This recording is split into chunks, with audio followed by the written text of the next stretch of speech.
Our final game here, the Niners sneak one out against the Seahawks. That was quite the battle with a lot of injuries in this game. Somebody who wasn't hurt in this game and had over 30 touches was Christian McCaffrey, who goes for over 23 points. Jackson Smith-Njigba ends up with over 19. They're the standouts in this game, but we got to hear from CMC on all those touches after the win over Seattle. Out of the 31 touches, do you have a sense of how your body's going to feel when you wake up tomorrow? Oh, amazing.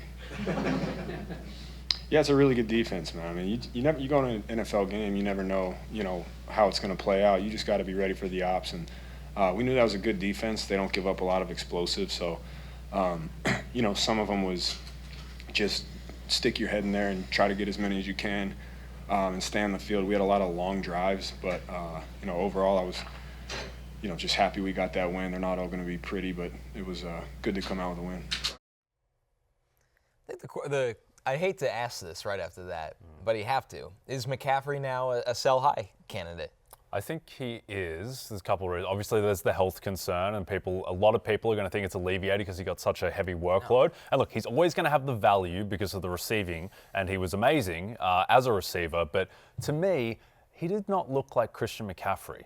I understand that the Seahawks have a good defense, but this team, when it's at its best, they generate a ton of explosives. He had 22 carries and none of them went for more than 13 yards. When he came back last year, all of his speed metrics were down across the board. He just didn't quite look, maybe he can build up and get it back, but he's supposed to be healthy now, and so I'm a little bit concerned there. Or like the rush yards over expectation, that stuff was very poor for McCaffrey yesterday. At New Orleans, home to Arizona, home to Jacksonville. So maybe no, but to your point, like we got a question on Fantasy Football pregame Sunday morning that was something like, should I trade Christian McCaffrey for was Bucky Irving and like a wide receiver and TreVeyon Henderson? And we said yes, do that deal. Yeah. And so I mean, I wouldn't necessarily actively try to get rid of McCaffrey, but yes, if somebody's willing to offer you in essence market value, which at the moment number one running back in fantasy or top 3 running back in fantasy, I would certainly consider that because I'm with you. It just little concerning. Niners feel very shaky. It's very shaky, just the injuries. You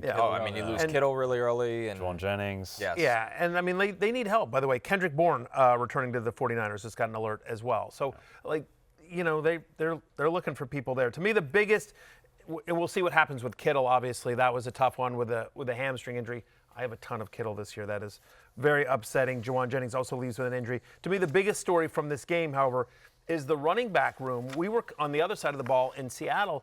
We talked about this. We were concerned that, we don't know what's going on with this new offensive coordinator. There's a chance that Charbonnet, who looked good all through preseason, earns a bigger role, and that's exactly what happened. 12 for 47, looked better than Ken Walker, who just gets 10 for 20, I should say. It was a split down the middle in the backfield. They used Walker as a pass catcher. They didn't use Charbonnet, but still, this is a committee, guys. Yeah, absolutely. Ken Walker did not look good either when he was out there. Did not look like himself. Probably banged up again. Yeah, and they have trust in Charbonnet, so that does look like a genuine committee. Charbonnet played 58% of the snaps compared to just 40% for Walker. Charbonnet 12 touches, Walker 13. Again, Charbonnet, the much better draft day value, and nothing that we saw yesterday from the Seahawks in a tough loss makes me think that they're going to go away from that. The other concern here is, let's see what they do next week. But Cooper Kupp just might be done. Yeah, that was grim. It didn't look great. JSN to the moon.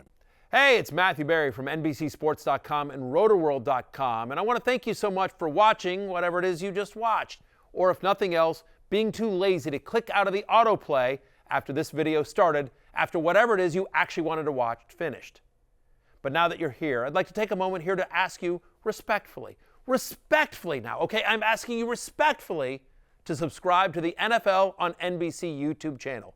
You'll get the latest Roto-World fantasy news headlines, all sorts of great shows, including my own Fantasy Football Happy Hour. So go subscribe now. Again, I'm asking respectfully.